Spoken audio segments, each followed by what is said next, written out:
Assalamualaikum warahmatullahi wabarakatuh. Jirto hordofto tafkhaba jamtota jalatamtota ilmaan oromoda ashama harka fuuna kanamte daddaga banti khasana bako jirtanitti salantan tenyatan jalalatan nera burkesin firagesin jecha ega bulayan qiya arrakhno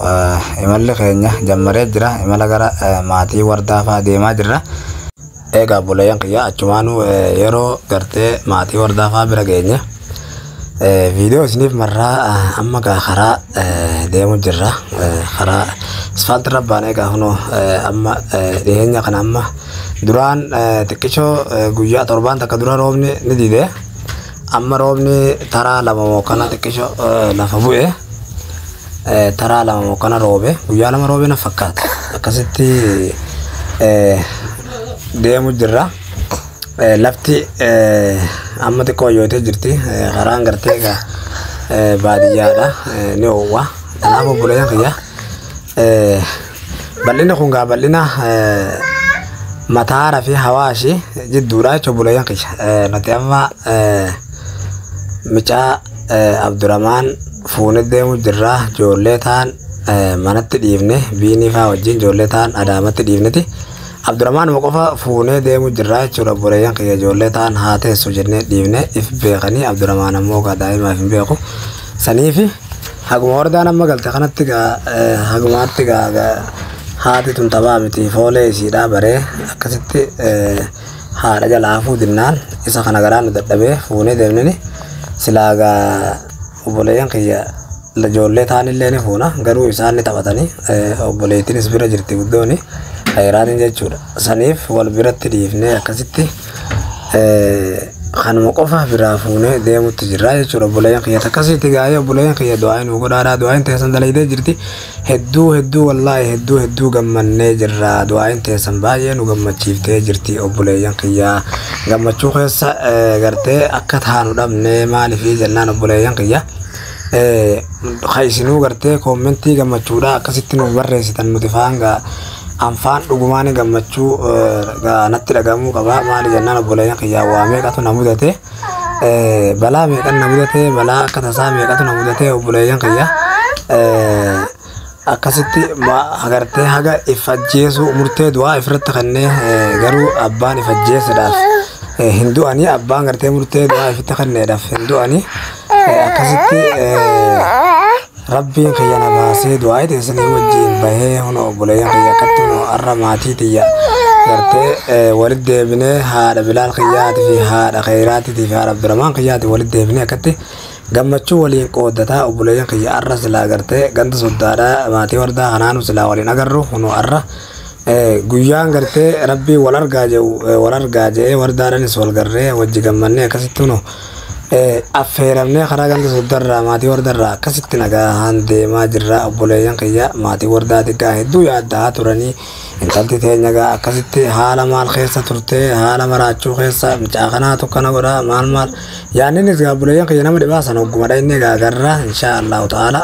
arra gaasilaa gartee yoonif kana hammeessan taate yoonif hin gartee anileen isaan hammeessu taate yoo kanatti aaran taateesi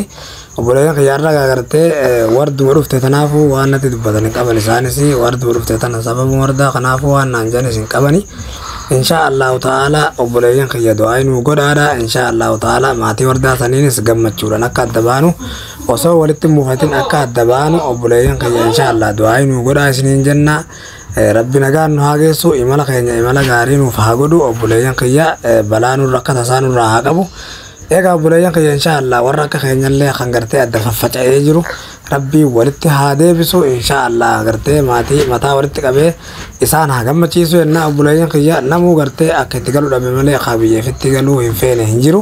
namuu biyyeefitti galuu ni fedhaa jechuudha obboleeyyan kiyya akka itti galuu dhabe malee abbaan fedhee namni biyyeefitti galuu feene hin jiru jechuudha egaa obboleeyyan kiyya namuu yaada muraada isinii guute warra gartee biyya namaa keessa faffaca'ee jiru yaada muraada keessan isinii guute rabbiin gartee niyyaa teessan bal'oo isinii guute waan niyyattanii biyyaa baataniif isinii kenne inshaa Allah rabbi isin gammachiisee gammachuudhaan maatii teessanitti rabbi isin walitti isin haa deebisu isiniin jenna obboleeyyan kiyya warra akka wardatti gaa ilmoo ifirraa gartee nan dalagadha jee qichaa gartee bishaan haadharra kaayee gartee nan dalagadha jee kana biyya namaa deeme hin dhabamu hedduminaaf hin dhabamu maaliif jennaan irra guddaa Oromoon teenya gartee ni dalagannee if jijjiirra yoomuu magaaf tokko if jijjiirre gartee bal'inaan gartee maatii teenya wajjin jiraannaa jenneet biyyaa baanaa jechuudha. Irra guddaan gartee saba keenya bal'aa kana Oromoodha. If jijjiirraa jennee itti biyyarraa baanu gaafa garuu biyyarraa baanee jenne waa meeqatu nu mudataa jechuudha buleeyyan keenya. Kanaafuu akkasiiti inshaallahu ta'ala. Alhamdulillah rabbil alamin rabbiif galata nuti amma gartee balaa akka taanee gartee rabbi nuti deebisini takka dabartee rabbi nuti deebisini inshaallahu ta'ala. Rabbi nurraa haa guutu isinis gartee gee rabbi fuulee arabaa isinirraa guute rabbi gartee yaada muraada keessanii fi riskii isin biyyaa baataniif isinii kennee isin gammachiise gara biyya teessanii isin haa galchu isin jenna warri biyya namaa jirus warri gartee ilmaanii adda faffacee jirus rabbiin gartee ilmaan teessanitti gartee argata guddaadha fi riskii bal'oodha fi gammachuudhaan gartee inshaallah tagartee duuba rakkoon hin jirre tagartee argata duuba dhabni hin jirre milkii duuba gartee khasaaran hin jirre isinitti kanneen isin milkeessee rabbi kana biyya teessanii isin haa galchu isin jenna inshaallahu ta'ala. Warra gartee sa'aatan gartee mana madaam keessa dararamaa jiru sagee rabbi hayyeeni gartee riskii guddoo ta'inni firraa quban qabne isinitti kannee ta'e fi firraa quban qabne rabbiin gartee isinuma achitti gartee isinii firraa quban qabne sarpiraayis isin haa godhu isin jenna rabbummaan kunu gartee isinii firraa quban qabne sarpiraayis isin godhee gartee gammachuu guddoodha isin haa galchuu ka isin gartee amata meeqafaa booda dalagannee maal jennee jettanii gartee hamilee keessa yaada qabattanii jirtan inshaallah rabbiin arrumatti sarpiraayis isin godhee isinirraa gabaabsee isin haa galchu isin jenna obboleeyyan kiyya du'aa isinii goona isin du'aa nu godhaadha. Nutis gammachuudhaan kan soddaan nu geessee gammachuudhaan nu haa deebisu rakkoo dabartee faadhaaf gartee rakkoo gartee wardarra geesse faadhaaf ganti soddaadha akka afaan nu fuune du'aa nu godhaadha inshaallahu ta'ala. Waan hamtuutu gaa gartee maatii isiidhaa wardaa maatii isiidhaa arra gartee aaruun oolanii maaliif jennaan waan hamtuutu wardarra ga'ee jechuudha. Waan hamtuu wardarra geesse tanaa jecha arra gartee mufatuun oolanii jechuudha xiqqollee taatu maaliif jennaan ni mufata garaa waa dhale sareedha ilmoo isaanirra wanni hamtuun geesse ilmoo isaanirra balaan meeqa geesse isaanis gaa gartee ni dhala waan taateef xiqqollee taatu numa mufatanii balaan wardarra geessetuun guutuun obboleeyyan kiyya dhuguma rabbii sanitti yoo ka dhugaa dubbannu taate sababa kiyyaanii jechuudha obboleeyyan kiyya sababa kiyyaan balaa sun hundi wardarra kan geesse jechuudha obboleeyyan kiyya maaliif jennaan silaa gartee rakkoon narra ga'uu maattee anillee gartee rakkoo keessaa if baasuu dadhabuu maaddee silaa gartee keessaa if baase daddafee jechuudha bakka rakkoon jirtan irraa fagaadhe tadabartee irraa baree bakka rakkoon jirtu irraa fagaadhe wardarra rakkoon takkan geessu jechuudha obboleeyyan kiyya sababa isiidhati. Rakkoon tun hundinuu narra geessedhaaf wardattillee qaxxaamurtee wardaa birallee geesse wardallee kan darartu taate jechuudha obboleeyyan kiyya rakkoon tuni inshaallah rabbiin geenuun jeenurraa haa guutu inshaallahu ta'ala gee gammachuun gartee arra gartee arganne tuni gammachuu arra gartee rabbi nuu kenna tana rabbi walitti nu haa dhaabu jennaa hunda obboleeyyan kiyya baaba abshir baaba takkasiiti inshaallahu ta'ala obboleeyyan kiyya du'aayi nu godhaadha.